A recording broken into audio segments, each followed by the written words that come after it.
In 2019, Atlanta, Georgia, tragedy struck when Kara Simmons was discovered fatally shot in the parking lot of her apartment complex. The investigation quickly focused on an unexpected suspect, her boyfriend, Christopher James. CJ Jackson, a 21-year-old student at Georgia State University, was at the pinnacle of his collegiate basketball career.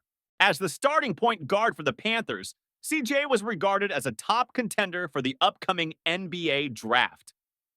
Standing at 6 feet 3 inches and boasting exceptional athletic skills, he had garnered interest from scouts representing teams such as the Atlanta Hawks, Charlotte Hornets, and others. And CJ's promising journey toward NBA stardom began in South Chicago, where he was raised in a working class household.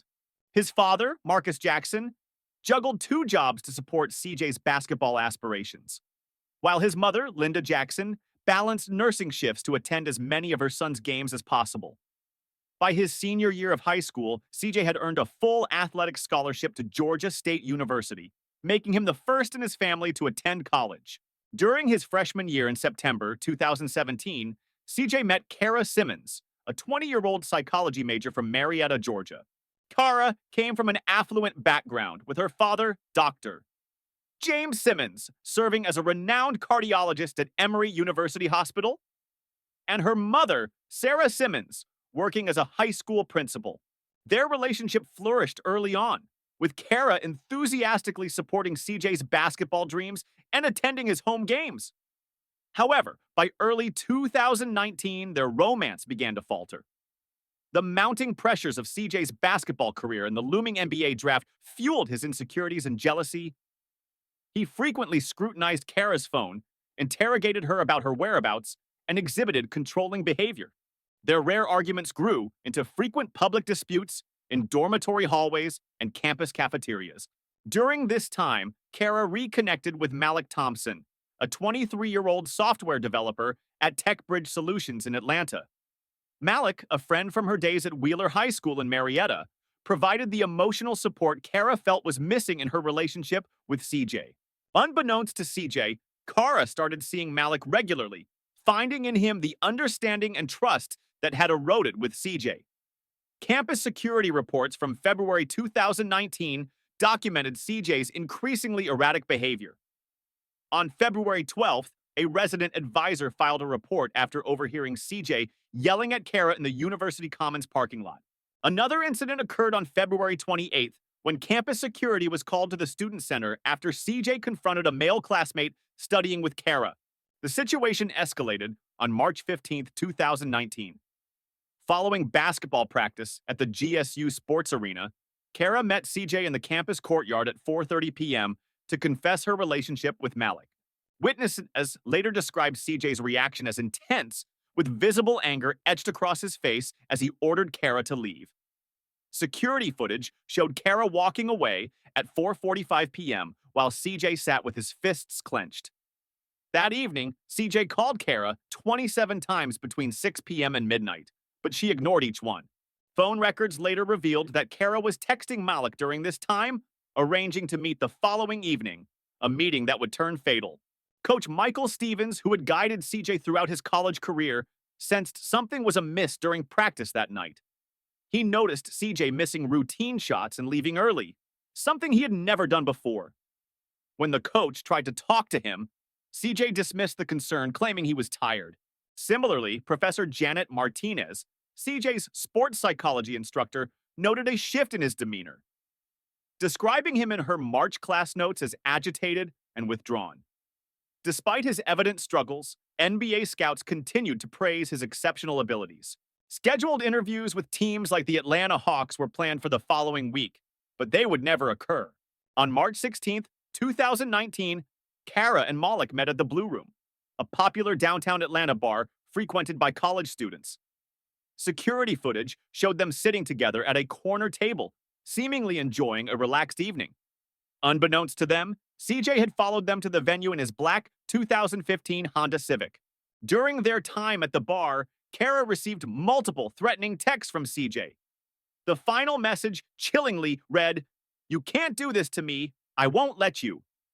Staff at the bar later recalled CJ entering and sitting 30 feet from the couple. Bartender Sarah Martinez noted that CJ ordered 2 whiskey shots but barely touched them, keeping his focus on Kara and Malik. When Kara spotted CJ, she approached him to defuse the situation. The bar's audio system picked up fragments of their conversation, with Kara pleading, "Please, CJ, just go home. Don't make this worse." Witnesses described CJ's response as quiet but hostile. Concerned by his presence, Kara and Malik decided to leave. They exited through the main entrance and got into Malik's silver 2018 Toyota Camry. CJ followed closely in his own vehicle, and traffic cameras recorded him running 2 red lights as he pursued them through downtown Atlanta. The chase ended at Kara's apartment complex. Security footage captured CJ blocking Malik's car with his Honda Civic. He stepped out brandishing a Glock 19 handgun, a weapon he had legally purchased 6 months earlier. CJ confronted Kara and Malik, shouting accusations while waving the firearm. Residents later testified that Malik attempted to calm CJ, keeping his hands visible and urging, "Put the gun down, man. No one needs to get hurt." Kara stepped between the 2 men, shielding Malik, but CJ shoved her aside. In a split second, he raised the gun and fired 3 shots. The first bullet hit Kara in the chest, the second struck her abdomen, and the third pierced her shoulder. Kara collapsed to the ground as Malik knelt beside her, desperately trying to provide aid. CJ stood frozen, gun in hand, before fleeing the scene in his car, running over a parking barrier in his haste. Malik dialed 911, his voice shaking as he pleaded for help. The call captured his despair as he tried to save Kara while emergency responders rushed to the scene. He tried desperately to stem Kara's bleeding with his jacket. The entire sequence of events, from CJ arriving at the parking lot to his departure, unfolded in less than 5 minutes. Those fleeting moments turned what had been the jealous pursuit of a promising athlete into a tragic shooting that ended one life and profoundly affected many others. The evidence gathered later, security footage, witness accounts, and physical findings, proved essential in reconstructing the events of that fateful night. Medical reports confirmed that the gun was fired at close range with powder burns, indicating CJ was less than 5 feet away from Kara when he pulled the trigger. The Georgia Bureau of Investigation's ballistics analysis matched the 3 shell casings found at the scene to CJ's legally owned Glock 19. Kara Simmons was rushed to Grady Memorial Hospital by emergency responders, where she was taken directly into surgery. Despite the trauma team's best efforts, led by Dr. Sarah Chin, Kara was pronounced dead at 1:47 a.m. on March 17, 2019. The medical examiner's report later determined her death was caused by severe internal bleeding from multiple gunshot wounds. Detective Tom Pierce, a seasoned 15-year veteran of the Atlanta Police Department's homicide unit, was assigned to the case. With a strong track record that included successfully prosecuting 3 similar cases, Pierce brought considerable experience in handling domestic violence incidents that had escalated into murder.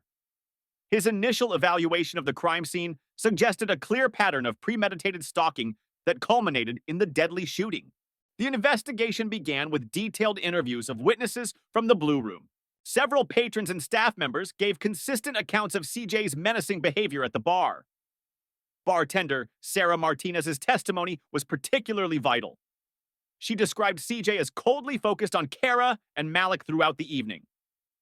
Kara's phone records, reviewed by Detective Pierce, painted a troubling picture of harassment in the month leading up to her death. CJ had sent her 847 text messages, many containing veiled threats and emotionally manipulative language. These messages showed a disturbing pattern of possessiveness and escalating hostility.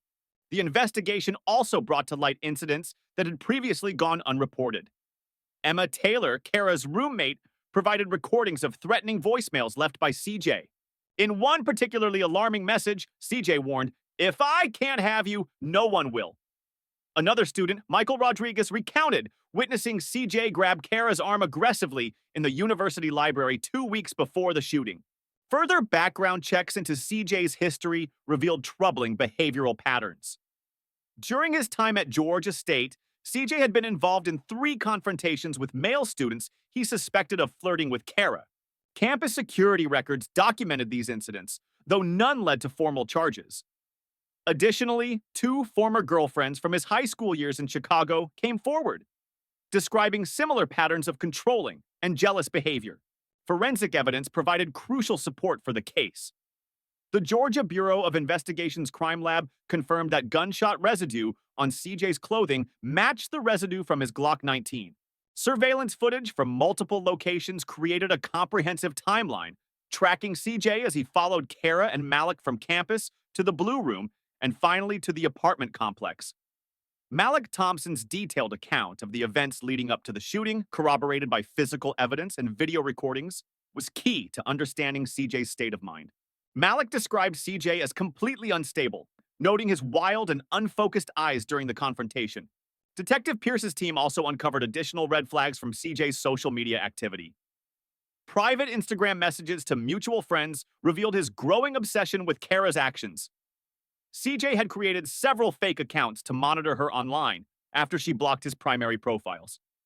Forensic psychologist Dr. Rachel Foster, consulted during the investigation, identified clear patterns of obsessive behavior and escalating domestic violence. She noted that CJ's success in basketball likely contributed to his sense of entitlement and inability to cope with rejection. The investigation also revealed details about the murder weapon. While CJ had legally purchased the Glock 19 6 months prior, friends reported he had only recently begun carrying it consistently. One teammate who requested anonymity recalled CJ mentioning he needed protection but refused to elaborate. Detective Pierce compiled an exhaustive case file, including authenticated surveillance footage, forensic evidence, witness statements, phone records, and social media documentation. The findings painted a vivid picture of premeditated stalking that escalated into murder, challenging any narrative of the crime being a spontaneous act of passion. Within 48 hours of the shooting, Pierce had gathered enough evidence to secure an arrest warrant for CJ Jackson, charging him with first-degree murder, aggravated assault, and possession of a firearm during the commission of a felony. On March 18, 2019, CJ Jackson surrendered at Atlanta Police Department headquarters. The once-celebrated basketball player presented a stark contrast to his public image, appearing disheveled, wearing wrinkled clothes, and showing clear signs of emotional distress. Detective Pierce, joined by Detective Sarah Martinez, conducted the interrogation in a recording-equipped interview room. CJ was read his Miranda rights, which he confirmed he understood, and his court-appointed attorney, James Miller, was present. During questioning, CJ initially denied his guilt, claiming he went to Kara's apartment complex only to talk and that the shooting was an accidental result of a heated argument. Methodically, Detective Pierce presented the evidence. Security footage from the Blue Room showing CJ following Kara and Malik, traffic camera recordings of his pursuit, threatening phone messages, and apartment surveillance capturing him brandishing the firearm and firing intentionally. The turning point came when Detective Pierce played an audio recording from Kara's phone, a voicemail CJ had left before the shooting, saying, "You're everything to me, Kara. I can't live without you. Don't make me do something we'll both regret." Upon hearing this, CJ broke down and confessed. He admitted to following Kara and Malik to the Blue Room and bringing the gun with the intent to confront them. He described his escalating rage and the decision to pursue them to the apartment complex. CJ's confession included chilling details about his mental state. He admitted feeling emasculated by Kara's rejection and feared losing her would derail his basketball career. While recounting the shooting, he stated that he initially intended to target Malik, but when Kara stepped between them, he fired multiple times.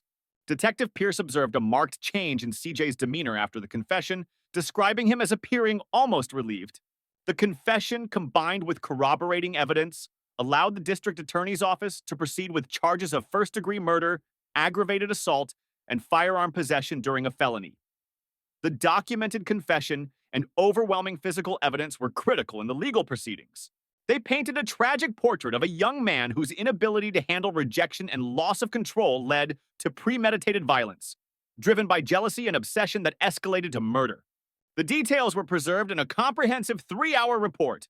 The confession played a pivotal role in the case, providing detailed insight into not only the events of March 16th, but also a pattern of escalating behavior that became a cornerstone of the trial.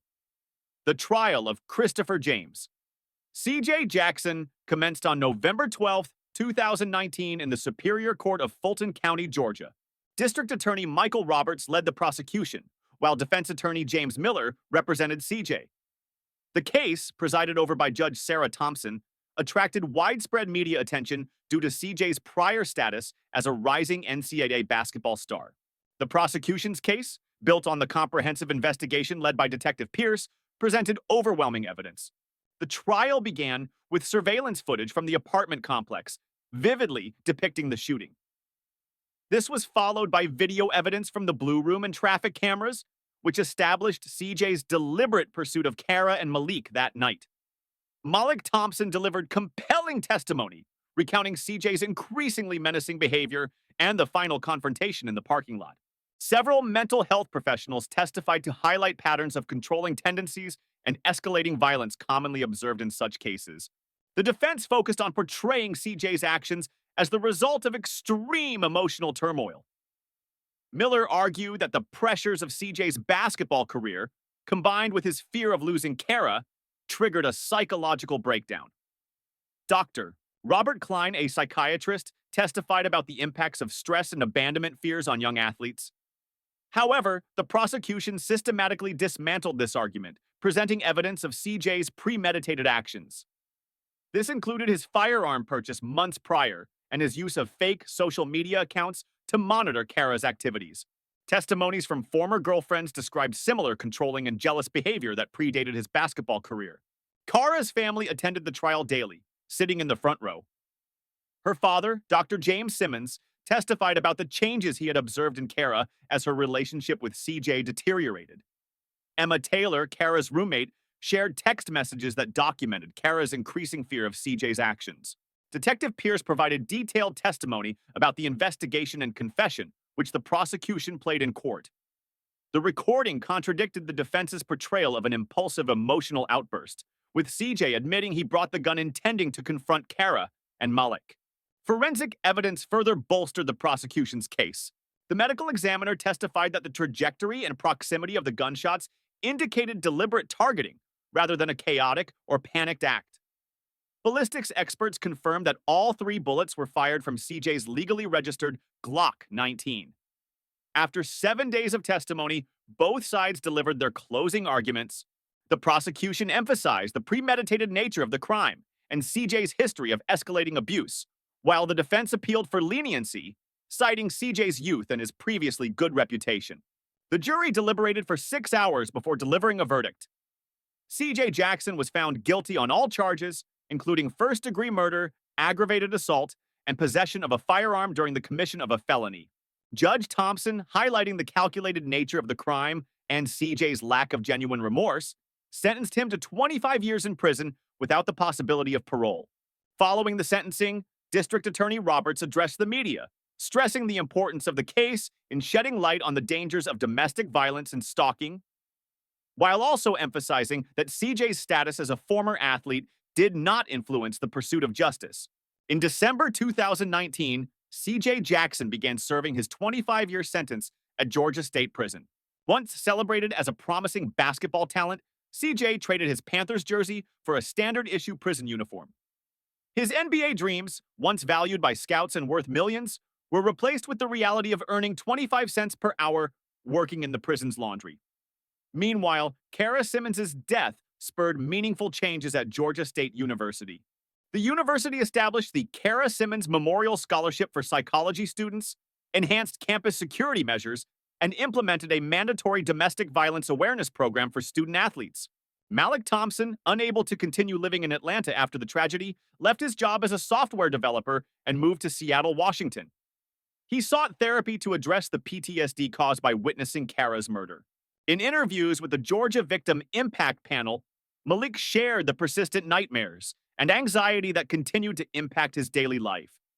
Kara's parents, Dr. James and Sarah Simmons, channeled their grief into advocacy by founding the Kara Simmons Foundation.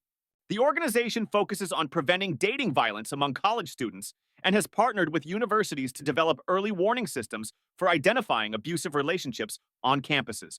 The case also influenced broader legal and institutional policies. The Georgia State Athletic Association introduced new protocols for monitoring student-athlete behavior, including mandatory counseling for for those exhibiting controlling or aggressive tendencies in relationships. Detective Pierce's meticulous investigation became a case study at the Georgia Police Academy, with his methods for tracking escalating behavior patterns and collecting digital evidence now part of standard training for handling domestic violence cases. CJ's parents, Marcus and Linda Jackson, relocated from Chicago, unable to face their community following their son's conviction. In their final public statement, they expressed deep remorse to Kara's family and acknowledged the profound harm caused by their son's actions. The case led to significant changes in campus safety policies across Georgia. Universities revised their procedures for addressing reports of dating violence, stalking, and threats. Many institutions installed additional security cameras and emergency response systems in student housing areas. Emma Taylor, Kara's former roommate, became an advocate for domestic violence awareness. Her testimony about recognizing warning signs in abusive relationships now informs training for resident advisors and campus security staff throughout Georgia's university system. The impact of the case extended beyond the state, with several NCAA Division I schools incorporating it into their athlete orientation programs as an example of how unchecked jealousy and possessiveness can lead to devastating consequences. 3 years after the trial, the case's effects continue to resonate in multiple communities. Each year on the anniversary of Kara's death, Georgia State University's psychology department holds a memorial lecture series focused on preventing relationship violence. The event draws students, educators, and law enforcement officials from across the Southeast. The case remains a sobering reminder of how quickly bright futures can be destroyed by possessive behavior and violence. Serving his sentence at Georgia State Prison, CJ Jackson stands as a cautionary tale of how unchecked emotions can result in irreversible consequences. His fall from a celebrated athlete to a convicted murderer continues to inform discussions about athlete behavior, relationship violence, and campus safety throughout American universities.